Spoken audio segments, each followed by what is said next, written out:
Hey, it's me, WWE Hall of Famer from the LOD, Road Warrior Animal. And you.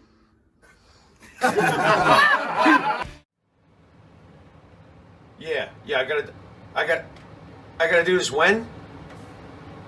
Now? I'm watching a match. What is now? Now is... Oh, now. Yeah, thanks.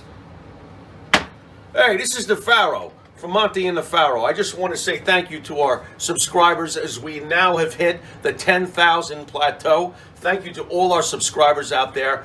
But I'm going to ask our subscribers to take the next step for us and become a full-fledged YouTube Monty and the Pharaoh member. Yes, that's right, folks. You can check it out. We've got 3 different levels.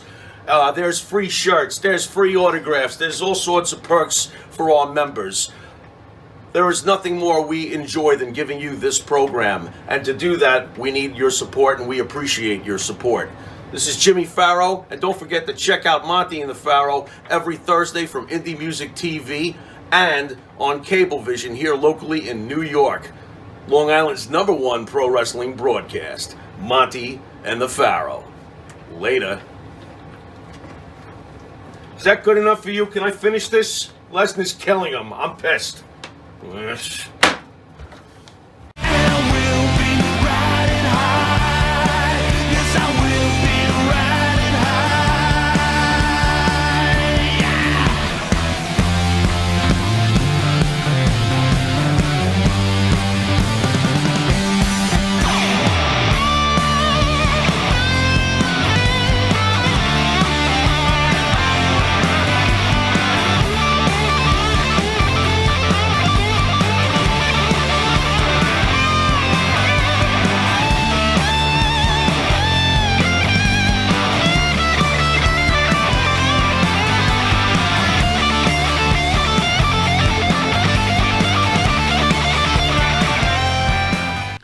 Welcome back to Long Island's #1 pro wrestling broadcast, Monty and the Pharaoh, seen here and produced here out of Indie Music TV, out of the beautiful Ronkonkoma, Long Island. At the board is one of my favorite people, the superstar producer, Good boy. Mr. Matthew Ice. Matthew, how are you, sir? Amazing. Liar! Liar! You have been grumpy and tired and cranky all morning. Liar! Yeah, just a little tired. Oh, okay, so what makes that amazing? Go ahead. Cover up. Go ahead. It was covered in sarcasm, you Covered know? in sarcasm. Yeah. All right. Well, you know, So he's not really miserable. not to pick on you, but you did fail an epic fail yesterday in getting Gary Michael Capetta's computer up. That is true. What was the problem there? Why couldn't someone of your quality Yeah. and caliber be able to Yeah. get There's that only computer so working? much you can communicate through phone, you know? There's only so much you could communicate through phone. Yeah. Okay. All right. So somewhere in that college upbringing, they didn't work. I on mean, that. laptop technician's not my Interesting. degree. So, Is it yeah. true though that Gary's computer was like before the dinosaur age though? Was there something? Oh, to that? yeah, something to deal with that. Okay. Well, there you go. Oh, so we're blaming Gary. No, we're not. No, we're blaming Gary's old computer. Let's do that because he is our producer. We can't completely just throw him under the bus just and to run him over confirm- and back just- over him. Just to confirm what's going on in this country, taking no responsibility for what is going on. So we'll just not blame Gary. We won't blame the producer of this show. We'll just blame the machine. computer. Yeah, blame the machine. not? Why Yeah, not? I hate machines anyway. So Go while on. this country rots from the inside, we'll just keep blaming everything but ourselves. Anyway, if anyone didn't know it, to the right is the star of the show, Mr. Jimmy Pharaoh. Jimmy, how are you, sir? Oh, I'm fabulous, just like our producer. I'm lying too. There you go. There you Fantastic. Go. There you go. We got some great guests on this special Friday edition of Long Island's #1 pro wrestling broadcast. But before we get to them, I don't know if you heard about this, Jimmy, but What? I know you kind of live under a rock nowadays. Yeah, but I live under a the rock. mystery disappearance Nowadays? of a U.S. road tripper grips the nation. American authorities have launched a massive search for a 22-year-old woman who mysteriously vanished during a road trip with her boyfriend, now declared a person of interest. Oh, that's shocking. Yeah, person of interest. Gabrielle Petit, or otherwise known as Getty, It's Gabby, whatever, Getty played in Rush. quit That's her Gabby. job and packed her life into a camper van for a cross-country adventure with her boyfriend, Brian, 23-year-old, documenting their journey in a stream of Instagram posts. But more than 2 weeks ago, the boyfriend showed back up at his home in Florida without her. 10 days later, her family filed a missing persons report. 10 days later? 10 days later. 10? Okay, that's weird. Go on. And, the police in Florida say they are feeling the frustration of the family and the nation, and they're doing their best to find out what happened to this young lady. Thoughts? Well, why did it take 10 days? That's my first thought. Second of all, boy, talk about circumstantial evidence. This is not looking good for the boyfriend. That's my thoughts. I mean, what can I say? So you think he did something? It doesn't sound like he did nothing. Hey, we went on a trip. I don't know what happened to her. I don't know what the problem is. By the way, this is a photo of me smiling, standing next to the camper. How you doing? Really? Wow, the balls, man. You got some balls. I mean, How if do you he's go back not home? guilty, okay, then I'm wrong. But right now, it's not looking too I mean, we good really for should him. be laughing about it, but I What mean... is that? Who's making a joke of it? The guy, this is not good. Where is he right now? Have they detained him? He's a person of interest? What does that mean? What, are they standing outside always watching cable No, TV person right of now? What is interest means that maybe they think he might have had something to do with it, and maybe. they're investigating. Why did it take 10 days, though, honestly? I don't know. What, isn't it like after 24 hours somebody's like missing and stuff like that? You think we talk about taking responsibility... Didn't know that he's home. What's that? The girl's family did not know that he was home. Oh, there you go. He was still out there. Oh, okay. Interesting. Wow. Interesting. Don't they got cell phones? Can't they check in on her? Like, where you been? Wait, she's not answering. Day 2, she's not answering. Day 3, she's not answering. Day 4. You know what I'm saying? I mean, at some point, this is a long time before I think she might be missing. This is weird. Yeah, It's maybe weird. maybe someone should take responsibility for that. Maybe is it a computer's fault? It might be. Or it could be Matt's fault. It's probably your fault, Matt. You grouchy. Or it could be DC Drake and Damien Kane's fault. But It we'll is- find out. What? Sitting there minding their own business and you bring them into... What are you talking about? I would like to thank the band that sings the theme song for Monty and the Pharaoh, and Jimmy Farrow, along with his partner Bart Griggs, make up the band Wisteria Hall. Bart, Wisteria man. Hall sings such great songs as In My Dreams, This Life. Not far behind, Here Comes the Rain. You can find their music on Spotify, Apple Music, and Reverb Nation. Yeah. Go to their YouTube page and hit them a subscribe, Yeah. get that channel moving, and their music's wonderful. Download it, put it on your phone, listening to it during your workout. Or if you Okay. just want something to go to sleep by, because you've got some mellow tunes that could mellow you out to Something to relax. go to sleep by. Jay. Well, Thanks. that's not an insult. That's just say you might want to relax Wow, a this little song bit. really kicks ass. Monty and the Pharaoh could be seen on the Monty and the Pharaoh YouTube page. Just not now, because as everybody knows, we have been suspended due to Missy Hyatt's comments about COVID-19 and Dr. Fauci. So we have been neutered. Yeah. So hopefully we can recover and get back on our wonderful YouTube page. But in the meantime, you can catch us on our Facebook Live page, hear us on iHeartRadio, Spotify, Anchor, catch us on our Twitch TV Monty and the Pharaoh page. And if you're lucky enough to live in New York, you can catch us on Channel 115 every Tuesday from 7 to 7:30, and for early risers on Saturday, 6 a.m. to 6:30. Also, if you're a night dweller, a vampire, Me. Channel 20, 2 a.m. to 2:30. That's on Friday nights. We'll be right back with these pro wrestling legends, these icons. How about ECW originals? How about that? DC Drake and Damien Kane. See you in a sec. The Monty and the Pharaoh Show is brought to you by... Because wine is your second favorite four-letter word. California wine, New York attitude. Good fucking wine. Yeah. Do you treat your dog as part of the family? Well, so do we. So why not celebrate your pup's birthday with the ultimate party box? Check us out on Instagram, Twitter, and Facebook at Party Pup Info, and let us make your pup's party or any celebration perfection. You need a body shop? You need engine repair? Auto Excellence. Collision Specialists. 631-261-6420. That's 631-261-6420. Auto Excellence.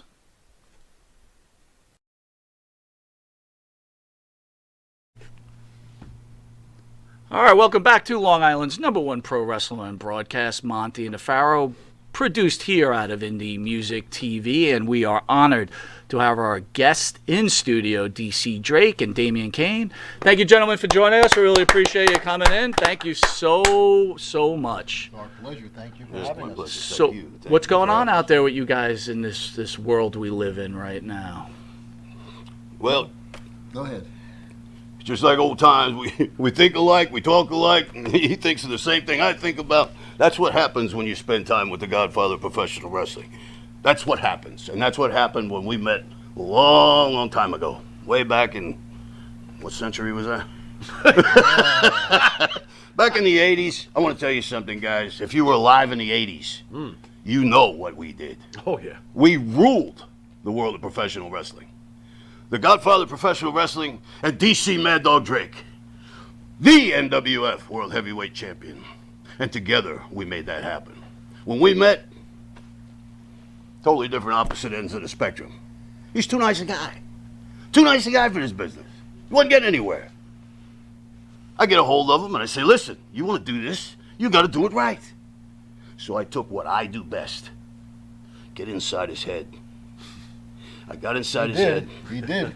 I slapped the shit out of him in the locker room, threw a dog collar around his neck, put a chain on it, and started dragging him around, telling him what to do. Started feeding me raw meat. Raw meat. Raw meat. Raw As meat. a matter of fact, we did an interview with the National Wrestling Federation. I think Paul Heyman was the commentator at the time, holding the microphone. Who? Yeah. Anyway, we were doing our thing, you know. And, you know, he wants to get personal. He wants to get personal. I'm in the wrestling world. I don't talk about my personal life. This is business. And the way I managed DC Drake, I treated him like a dog. I treated him like a dog. On the way to the arena, Wait a minute. tell him the story. What- Tell him the truth. What about the treats? Quit being such a freaking nice guy. Toughen up again. The Come on. streets? 30 years. It's been over 30 years since I've seen this guy. And look what happened to him. One of my biggest complaints with Fed this you guy. treats or you didn't get enough treats? No, one of the biggest complaints with this guy, I wasn't getting treats. Not enough treats. No matter what I did, Wow. I wasn't getting treats. He was just toughening you up. It was for your own good, probably, the right? raw meat. Yes, you That's you your supplied treat. me with the raw meat. That's your treat. No. I wanted liver. How many times have we discussed that on the road? Again. We're running into the same problems we had when we met. He's too nice a freaking guy. He's worried about the right amount of protein, the right balance of this, the right balance of that. I wanted freaking liver. I didn't want no damn meat. I wanted the freaking liver. I wanted organs. I wanted liver snaps. Anyway, like I was saying, I've been living a good life. 30 years, this is Okay. coming up again. I was happy. It's sore. It's a I was sore. doing my thing. And I now was you're the king back- of the now you're- freaking world. Now Are you you're back kidding with me? this guy now after how many years? What was the last time you guys saw each other? It's been over 30 years. Over 30 years. Over 30 long time. Over 30 years. Yes, indeed. Haven't talked to him, and you know, we got to a point. You know, the reason why we owned the National Wrestling Federation Heavyweight Championship title is because nobody could take it. Not because he won or lost a match, because nobody could take it. You know who they couldn't take it from? They couldn't take it from me. I'm the man. He did the work. I was the brains. And if you remember correctly, the last match that I think you and I really were together was when that smelly, what was his name? Chief? Jules Strongbow? Yeah. Strongbow, yeah. Yeah. You know, he was here recently. Yeah. He was the biggest thorn in my side for I don't know how long. Every time I turn Well, around. they had him removed by the police. Had me taken out by By the police. It took 7 of them. Yeah, Took 7 of them. Of course it took 7 of them. I said, hey, you know, I got a contract in my hand. Let me get personal for 1 second. In this business, when you make a deal and you get a contract, the contract stipulates every aspect of what you can expect from you and what you can expect from me. Meaning the promotion, meaning the wrestler and the manager. That's the bottom line. And we had a contract. I would be in his corner. I am his manager. I am his representation. I am his counselor. I am his freaking world. In the world of professional wrestling, he became a mad dog because I brought it out of him. I got in his head. I pulled it out of him and I turned him in to the mad dog that he really was. I found himself for him. The rest is ancient history. But again, that match with Strongbow, where he was removed from the ring, that was the last I seen you. Until I came in and saved your ass again. Yes. Oh. But then they said. Oh my God. That they wanted to send. Talk about doing two people's jobs. That's what we were looking at. That's what we were looking at, ladies and gentlemen. We were doing two people. I was doing two people's jobs. I was wrestling. I was managing. I was hit.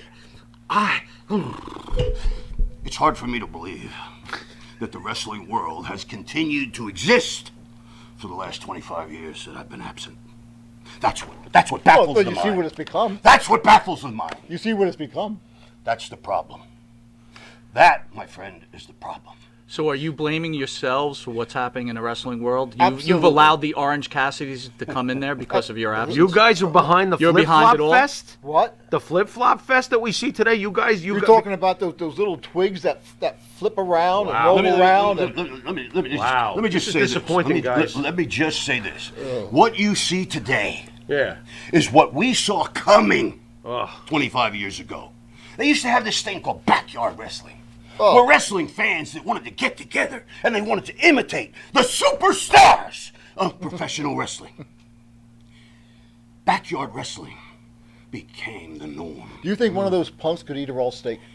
Not in their lifetime. No treats for them. Not in their They don't lifetime. deserve a stinking treat. No treats for them. Now, You showed them a raw steak. You see what I'm talking about?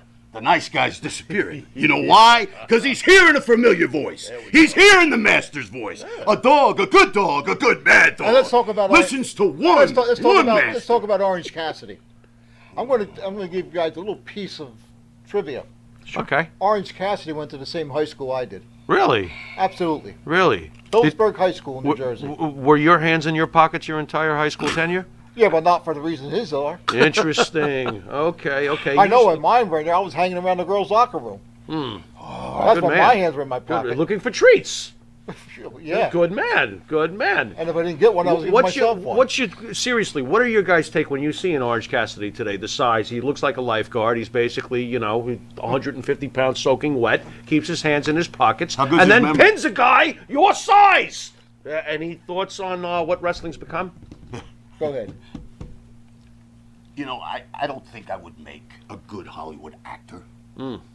Because I don't think I could speak somebody else's words and make them convincing. Let me just say that much about that particular topic. Because if you want that, there's certain places you can go to find it. But when you want to be what you've always dreamed of being, which is a superstar in the wrestling world, let me tell you where you'll find it. You'll find it in those places where a lot of normal people don't like to go.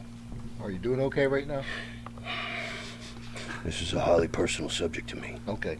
Because to me, it's the fan's experience that means the most. It's the only reason why we're here. If the fan doesn't get his money's worth, if he doesn't get what he expected to get, then you failed at your job. That's real easy. But when somebody feeds you information and puts you in front of a camera and tells you what to say and tells you what to do, what happened to the business that I once knew?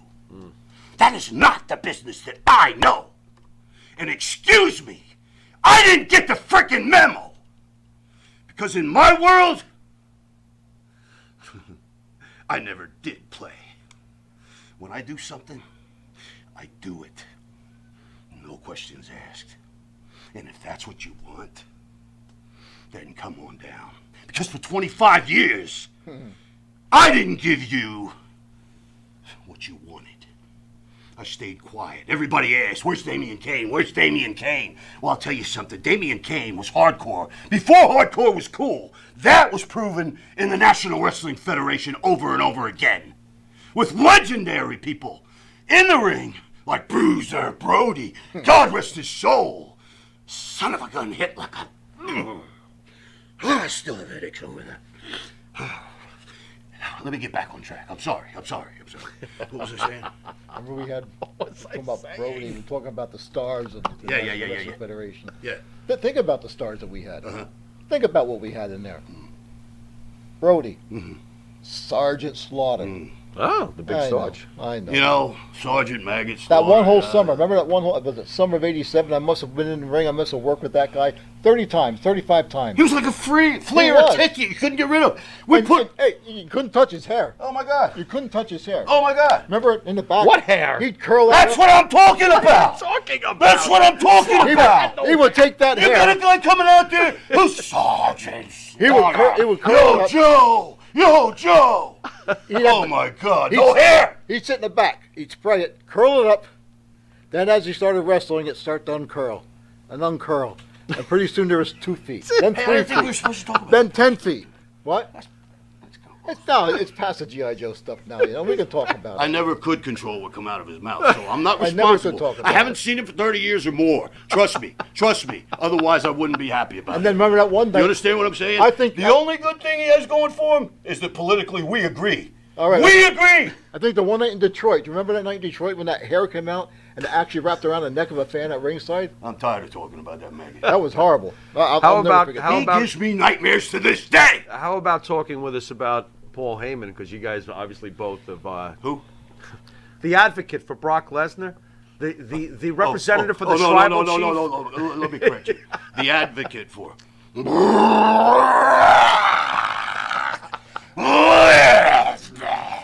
That's pretty good. Stupid ass. Learn how to do a promo. Jesus, I trained him. When I was in the National Wrestling Federation, he was a friggin' photographer. He came up the ranks because of me. Because of me. The door that I opened for him. I left him manage me and Drake to get his career started. 10 years later... Against the one of them that's actually on the show is against Fantastics. Remember that show? That match?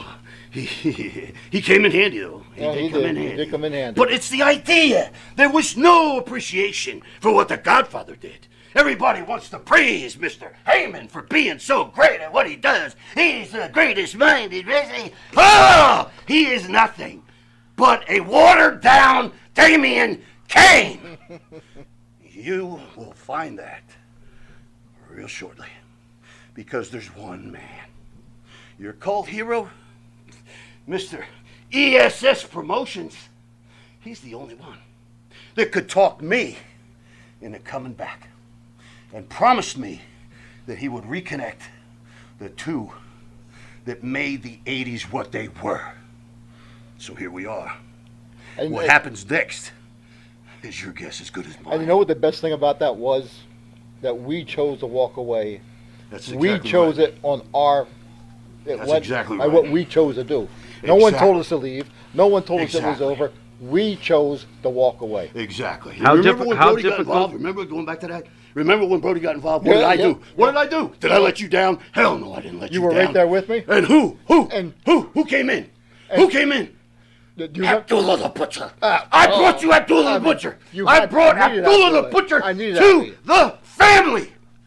And together, the three of us, we were unstoppable. There was no way you were going to defray our mission, whatever it was. Because Brody was a tough son of a... He was. He was. Abdullah the Butcher. Abdullah the Butcher! Who doesn't know about the legendary antics of the madman from Sudan? I'll tell you. Right here. Right here. I made it happen. And I'll do it all over again. And right now, right up here, in your back door, you've got the chance to come and see us. That's right. The Godfather of professional... Wait a minute. No. It's not the Godfather of professional wrestling. Get rid of that. Get rid of that. It is That's now. old. That's old. It is now the Godfather of Extreme. Because when it comes to Extreme and Hardcore, there is no tomorrow. All there is what I say. It's time.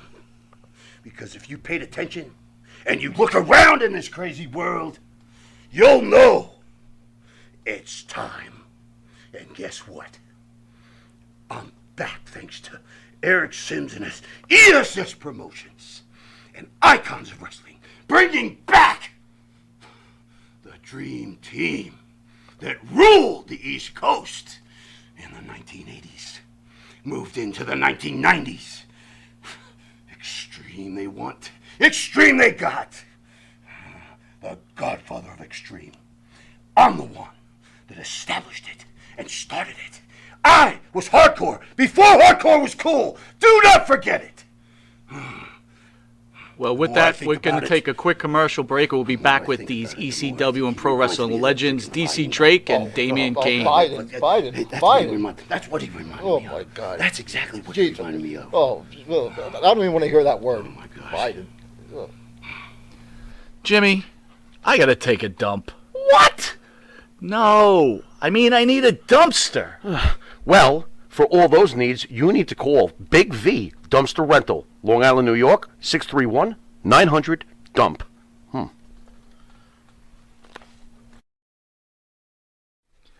Jimmy, I just got the best hookup on tickets. Fill me in. I went to www.seatslinks.com and ordered the best tickets with the best prices. Call 718-676-0504. SeatsLink, the complete ticket experience. Tell them Charles sent you. And Nitro's Garage for all your automotive needs. Call 646-675-2349. That's 646-675-2349. For all your automotive needs, Nitro's Garage. Ask for Jack.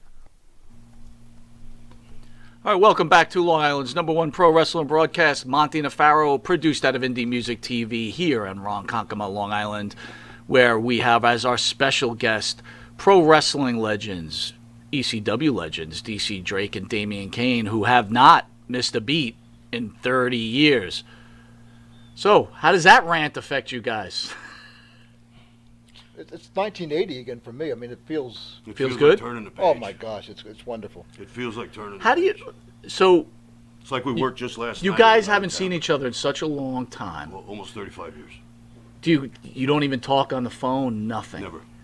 I went my Well, way how does anyway. that happen? Like, after such a strong bond, like, how does it... I understand people separate a little bit, and I get it, but how does that Well, end up happening? You know, for me, when the National Wrestling Federation began to fold up, and I can tell you a little story if you want to hear about how that began. That's why to you're on happen. the air, bro. Go ahead. All right.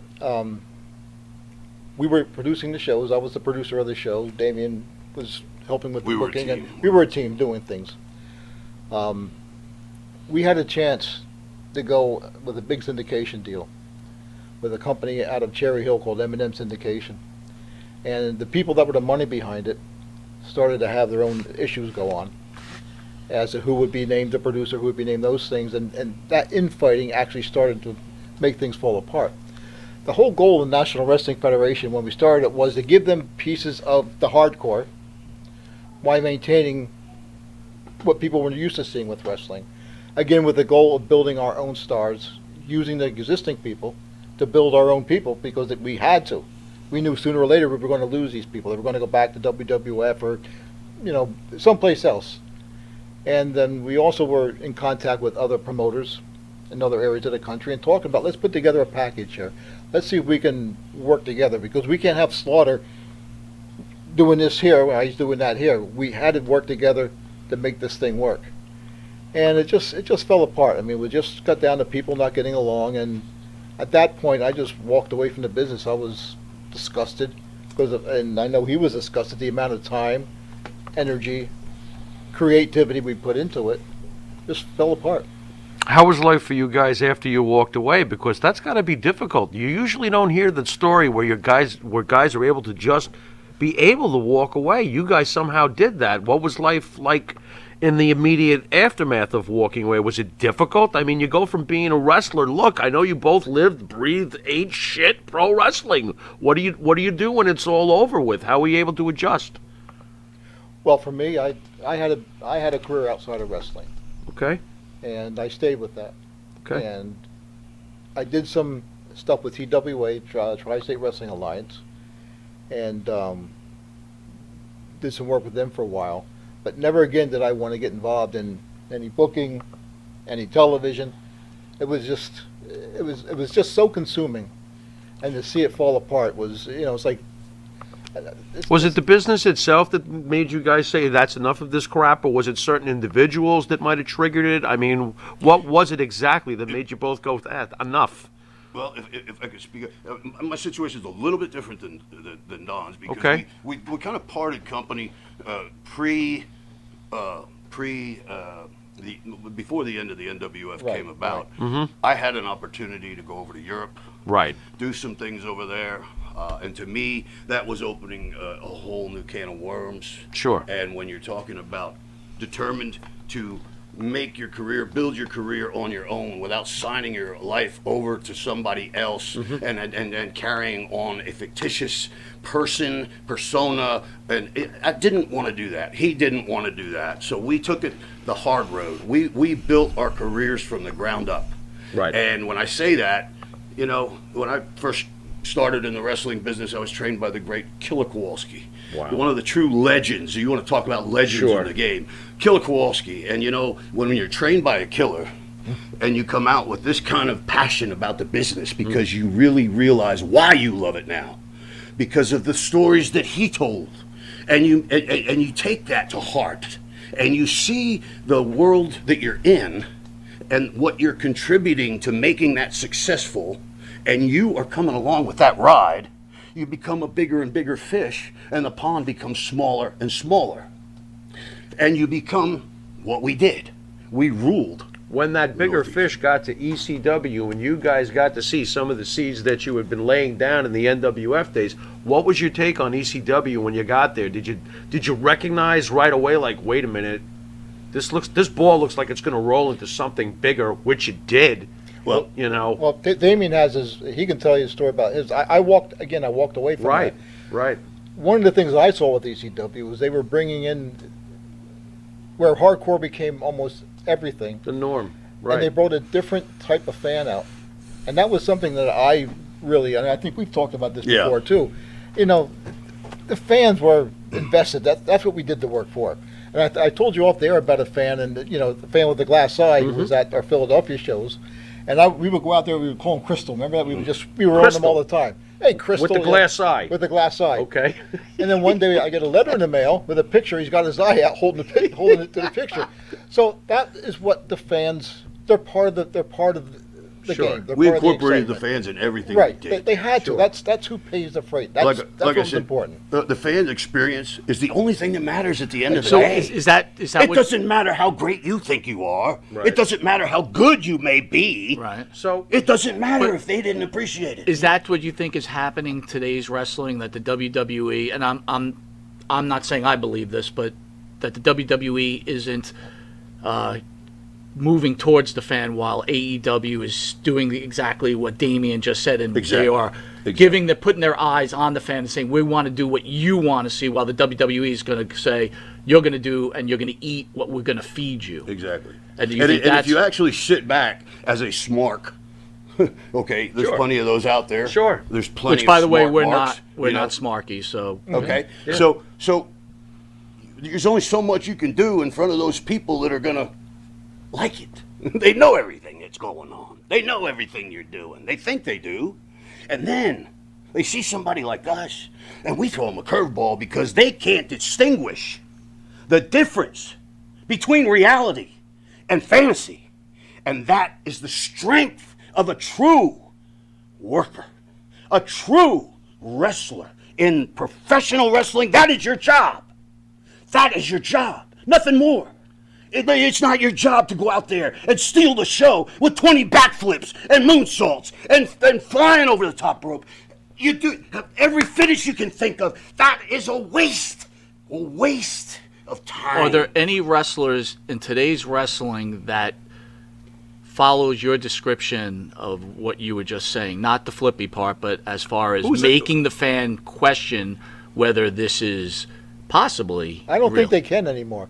And the reason behind that is, and Damien alluded to it earlier when he talked about somebody putting a script in your hand. Exactly. You can't be who you are. Exactly. You can't develop your I've never read a character. line off of a cue card. Absolutely nobody's script. You give me the information where we're going, where we're at, who we're wrestling against, and trust me, I'll take care of the rest. That is my job. It's like a good comic. He knows the room he's working. Right. And you get out there and you know, we had fans in different parts of the country that wanted different things. You pick up on that within the first few minutes of a match. If you're going out there working with somebody who wanted you to work, you lose those people. They're not going to come back. So it's losing. The biggest downfall losing in the the wrestling organic world, I believe, is when it got changed from being recognized as a sport that was regulated by the state athletic commissions, and you paid taxes because it was a sport and all of that good stuff. When Vince McMahon was able to convert that to entertainment instead of a competitive sport, it became open season. Just for him to save all that money in taxes, it became open season to entertain however you choose. Yeah, but what would you guys say to Scott Hall, Shawn Michaels, Triple H, Shawn, the curtain call, where they broke kayfabe? Well, that was the beginning probably of what you're describing here. What would you say to them? Thanks a lot for, destroying the blur? No, I think somebody like Kowalski may have said that. Okay. I think I looked at it a little bit more realistically. Okay. I'm not out to insult anybody's intelligence. It's not my job to convince you that what I'm doing is real. It's my job to make you second guess yourself and prove that it's not. Because what you just seen me do was real. Now you figure out where the fantasy comes in. So do you think the point then is someone sizable like both of you guys who look like real wrestlers compared to today's age where a guy's 150 pounds, that's where the disconnect becomes? I think so, because that's the guy you see on the street corner getting on the bus. Yeah. You want to see guys that are different, are somebody coming from, So you don't want your mailman winning the world title? Is that what you're getting at? Exactly. And Or right, my and who lawn boy, does? or my lawn boy, my pool guy. Right. My Sancho in the backyard. No, we don't want that guy. We don't want that guy. I mean, the biggest memory I've had. That's the guys that are playing around in the backyard. Biggest memory I had when I was a kid, young kid, going to the Philadelphia Arena. You walk in there's a smell, first of all, to the place. It's sweat, cigar smoke, popcorn, Cigars, hot dogs. Sure. You go up and you hit the ring. Every kid does that. You hit the ring and dust would fly up. The lights weren't always bright. It wasn't like an antiseptic environment. Everything didn't happen on cue. Right. It was, you went there, you waited for the excitement. Unpredictable. It was unpredictable. You just didn't know what was going to happen, and you sat there and you waited. And then out come, again, and here I am, 5'5", 14, 15 years old, and here comes this huge guy, 6 foot tall, this wide. Man, you were scared. Yeah. You were scared. Let me just say the name Abdul the Butcher. Abdul the Butcher. He terrifies everybody. He Scares comes in me to this and day. he should. Scares me to Because this that's who he is. True- and true he's legend. legendary. True From legend. way before all this crap. Oh, yeah. He is the one of the many who have established that in professional wrestling. And to this day, any one of these kids that you describe, I could walk in that arena with Abdul the Butcher or DC Drake. Once I spend some time with either one of them, trust me, there ain't a man in that arena that stands an Ice Cube's chance in hell, excuse my language. Well, speaking of someone, we had Missy Hyatt, we explained earlier that she gave a great interview, but a few things she said got us suspended, and, that's a whole nother issue, but you had some issues with Missy Hyatt, right, at some point in your career? You keep wanna, when they crucified Jesus Christ, I'll tell you what they did. They threw salt in the wounds. They threw vinegar and salt in his wounds. Is that what you're trying to do to me? I'm just asking a question because everything that comes out of your mouth seems to relate back to a sore subject for me. But there's a lot of sore subjects with you. It's hard to maneuver myself around that. Me and Missy might have had it past. Wait, Whoa. Wait, you're not saying you're Jesus Christ. No, Okay, that's not all what right, I'm good. saying. No, I was I just. think I made myself. Now hold on. Does this mean he's not going to get a treat? See, you guys are out for fun and games, and the people sitting at home, sitting there relaxing, sucking up their coffee and smoking their cigarettes, doing whatever it is they do. Something else. And they're enjoying this little television Whatever program. they're smoking. Oh my God!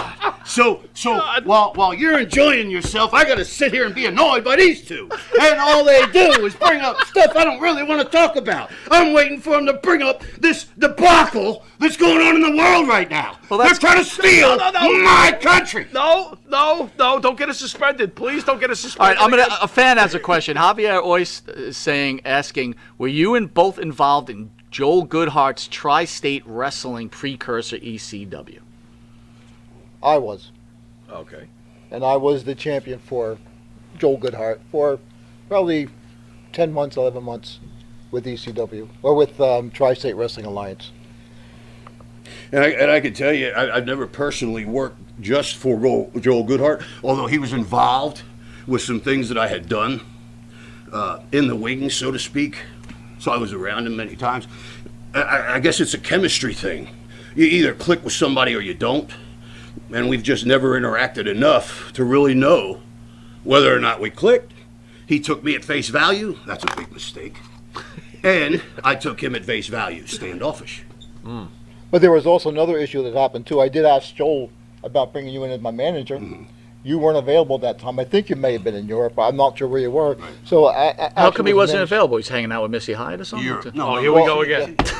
Here we go again. So You're going to get hit with the box of treats is what's going to happen. Look, I don't know about treats, but you're going to get hit with something. look, Go. just Oh, a my jest. Lord. So I actually ended up with Nancy Benoit as my manager when it was with.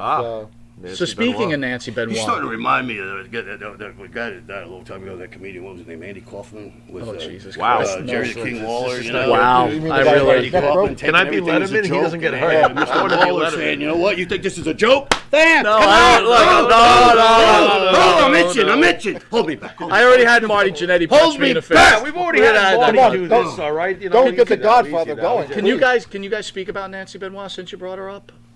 Do what? In what way? In what What type of person she was? I always She was found like. Nancy to be very professional. I Yeah. always found her to be a very nice young lady. I never saw anything negative out of her, although there were stories going around about what that relationship was like. But again, I don't want to get into things I don't know about. Right. I just know my relationship with her was always professional, and she was always a professional with me. But when you mean relationship, what relationship you talking about? The terms Sullivan of relationship manager- or the Chris Benoit relationship? You would just hear stories about that it was an abusive relationship. Okay, I It got was you. one of those things. But again, who knows? If you read about it in a magazine or heard it on the media, forget about it. Don't Right. take it serious. I'll go with that. And that's a big problem. See, when you bring up Missy, you probably think I'm getting upset for the wrong reasons. Because, Why are you getting upset, Godfather? well, here we go. Have you been misrepresented in the media over the stories? Absolutely. Well, clear it up, brother. Absolutely. This is And your that's, shot. and that's why when we touched on, Tell us. I'm going to be as polite and professional as possible. You always are. I walked out of the ECW arena in September of 1996. And before I walked out of that arena that night, me and Mr. Heyman had a conversation. We had a one-on-one private conversation. In that conversation, there was reference to a Missy Hyatt. After that conversation, a show was put on in front of the boys in the locker room, so to speak, by Mr. Heyman, pronouncing that I thought I was better than these guys and didn't respect these guys for what they... I had the utmost, and I continue to have the utmost respect for every worker in that locker room because they put their life on the line every night for his vision. It was a shared vision, but there's different ways to go about it.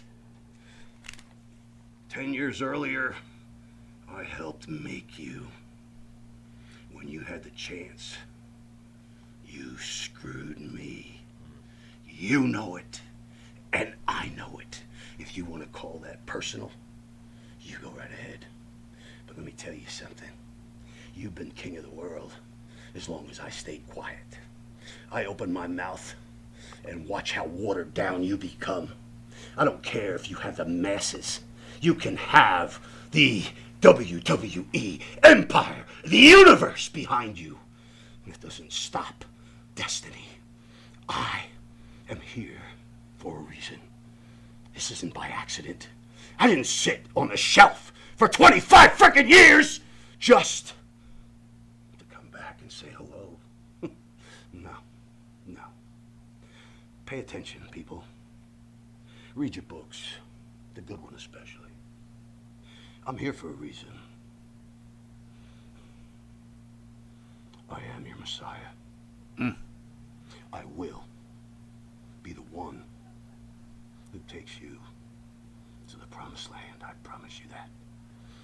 Mr. Heyman, I'm sorry, but you didn't make the cut. With that, we're going to take a quick commercial break. Paul Heyman's in trouble. He's just an advocate. And APB, American Protection Bureau, voted #1 best on Long Island for all your security needs. Call 631-390-9050. That's 631-390-9050. APB.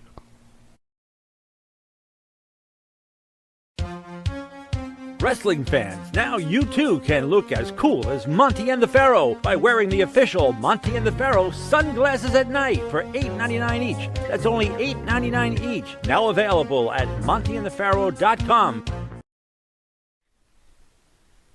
Jeff Quest, graphics design, custom vinyl lettering, and all your art and video needs. 516-317-8204. That's for Jeff Quest, graphic design.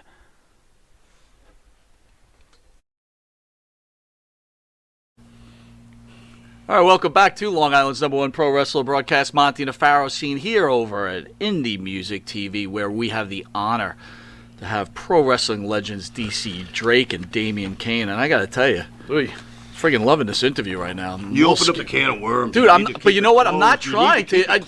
I've tried for 25 years to keep my mouth shut, and I'm still trying to do it. Well, I'm going to try to bring this down a little bit. Thank you. All right, so Damien, I don't know if this is a touchy subject. I'm going to just touch on it.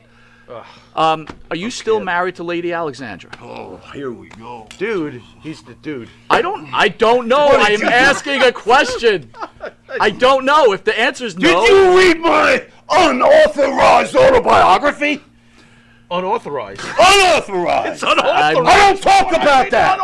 You don't talk. I don't talk about that. All right. Plain and simple answer. Oh my Lord. So I guess Alexandra became my wife throughout our working career together in the wrestling business. There we go. Unfortunately,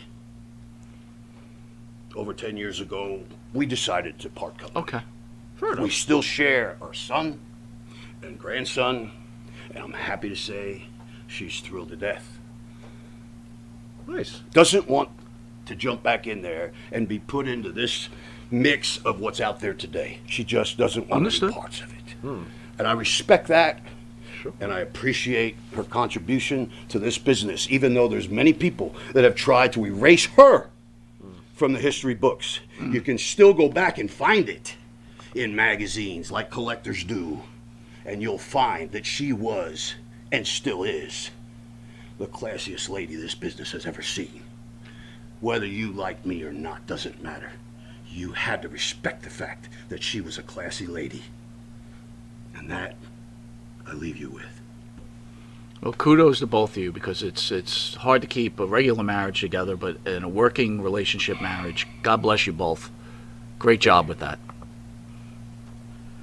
How about, I want to ask them this because they're definitely traditionalists. What's your guys' take on when Hogan was changing the business, when he became the E in entertainment? Because let's face it, without Hulk Hogan, I'm not sure that it becomes WWE.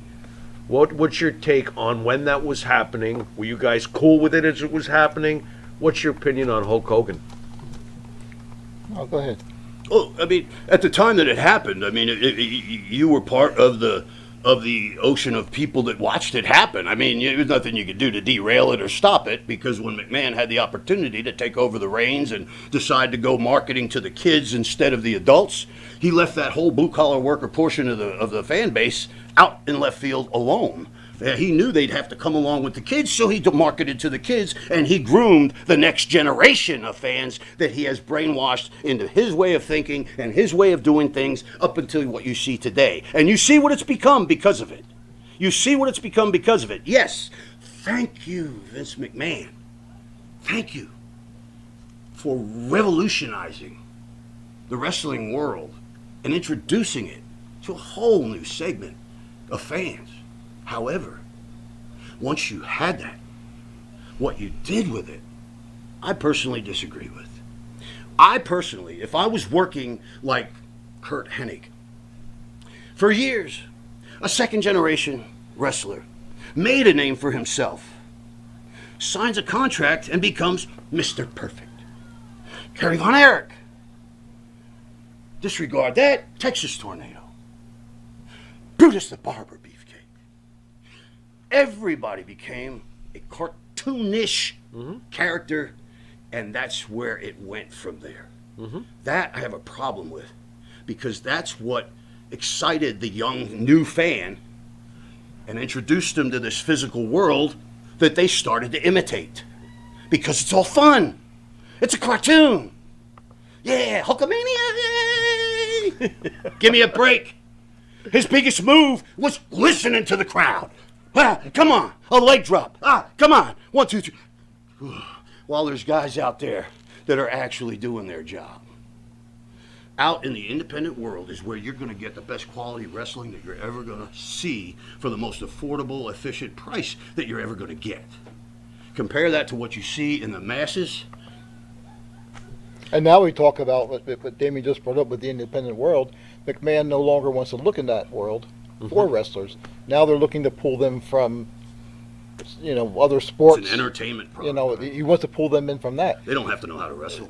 The independence, like Damien said, is where you're going to find some of your best wrestling. And where would McMahon be if he didn't have his TV contracts, if he didn't have all this marketing, if he didn't have that? If he had to depend on live house shows, how long would he survive? Is Vince McMahon... And when you look at the old time true legends of the game, when McMahon did that, where did they go? They got together and said, we don't want no parts of that. And parts of the promotion, in the promoting end of the office, and a bunch of the guys, Killer Kowalski being one of them at the time, Bruno Sammartino, David Sammartino, Larry Zbyszko, Valiant Brothers, I can list goes on and on. The Soto brothers, That's when I started. Kowalski trained me, and when you have an old-timer, old-school guy, you don't take shortcuts. You don't get away with that half-ass crap. There's a right way and a wrong way to do everything. And I'm going to teach you the right way to do it, and you're not going to walk out that door until you're ready. And I was ready when they created the International Wrestling Federation. And that's where I started. But you won't recognize the name, because I wasn't Damien Kane at the time. I was the Monkey Man, Bonzo, with bleach blonde hair and tie-dye. The vision was to fit in with the I kind of like Monkey Man. Well, you remember the Monkey Man? You remember? No. You don't? No. I'll show you what it looked like, and you might say, oh, that was you! That's the problem with wrestling. I gotcha. Right. That's the problem. So what, in your guys' opinion, you're talking a lot about wrestling, but what's more important, mic skills, getting the people in the seats, or the actual wrestling itself? Like, considerably, you're great on the stick. You can tell just by this interview. I appreciate that. I'll take that as a compliment. Oh, it is. Let me just say I'm a wrestler first. Okay. I started as a wrestler. That's where my heart was at. However, when they put me in front of a microphone, they were impressed. I was a new guy, just breaking in. I went up to the microphone. I did my version of what I knew. They loved it. Well, I'm not bragging. No, you could certainly see. Bragging. You could certainly see why. What other new guy are you going to see in front of a commentator with a microphone in his hand doing a promo about anything. That was me. My first match was a TV taping. In that TV taping, I was doing interviews and promos because that's what they needed, because I was good. They used it. It worked for them. And at the stage I was at in the business, just breaking in, I was working. No better place to be. Everybody else asking, man, you're working all the time. You're everywhere. What the? I'd show up at the arenas. And David Sammartino, he was around the same era of breaking in and getting his name established as Bruno Sammartino Jr. He comes into the locker room, picks up a magazine, he's paging through it, and he sees Ed Bonzo. There's Bonzo in the freaking magazine. Can't find himself. And I'm working with him. Why are they focused on me? He's the one they're pushing. He's the one that's going to be the next Sammartino. Right? It's because of the mic. If you can speak legibly, I mean, if you can talk to a fan in a language that they hear and understand, and there's no, yeah. So Yeah, are you trying to say guy. that David I'm gonna get that Sammartino? guy. Are you trying to say David Sammartino had no mic skills? No, that's not what I'm telling you. What I'm telling you is there's a distinct difference between somebody who does and somebody who doesn't. Sure. There's that one factor that you cannot teach. It is the it factor. That's right. And if you have that, you have what it takes to make it, no matter what you got in the ring. Excellent. Well, I got you here. And that's how I became a manager. I did a better job for them. I was a pitch man for the guys that couldn't pitch themselves. And I pitched them better than anybody else in the game because I had the mind for it. That's what comes first. You have to have a great mind. And my training was living a half hour away from Hamburg, Pennsylvania. And every 3 weeks, Tuesday night in Allentown, Wednesday night in Hamburg, that's where all of it took place. And I was there watching and studying and seeing the greatest managers in the world. Lou Albano, Freddie Blassie, the grand wizard of professional wrestling. What better teachers are there than that? The unholy trinity. And that's what came to me. That's what I'm saying.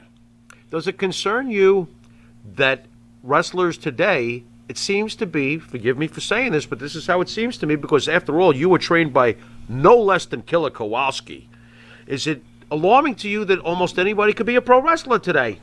They get trained by Schlubby down the block. And that's the problem. And they think they're a wrestler. They think they're in the business. And that's what I was referring to in the very beginning when I say that it looks like backyard wrestling has become the norm and it has taken over the industry. Because those guys are a dime a dozen. They're all laying around outside your door. All you got to do is open it up and bring one of them in and here we go. Backflips for eternity. Moonsaults all over the place. Hey, look at it. Get together out there. I'm coming at you. Woo! Flying over the ring. Even the Undertaker. Even he will sit there and tell you that it kind of, everybody gathers, it's kind of overworked, you know? Once in a blue moon, something like that may happen.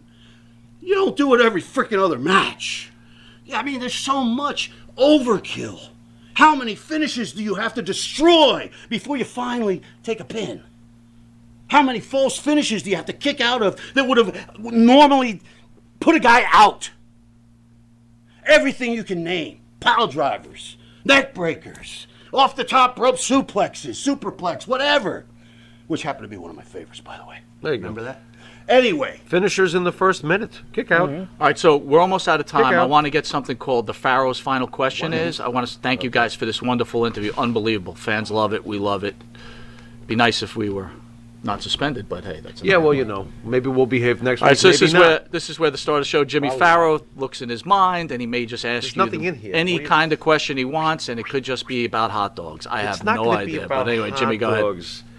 Guys, is there anything either one of you would do? You can answer one at a time. Is there anything you would do to change anything in your pro wrestling careers? How about you, DC? You go first.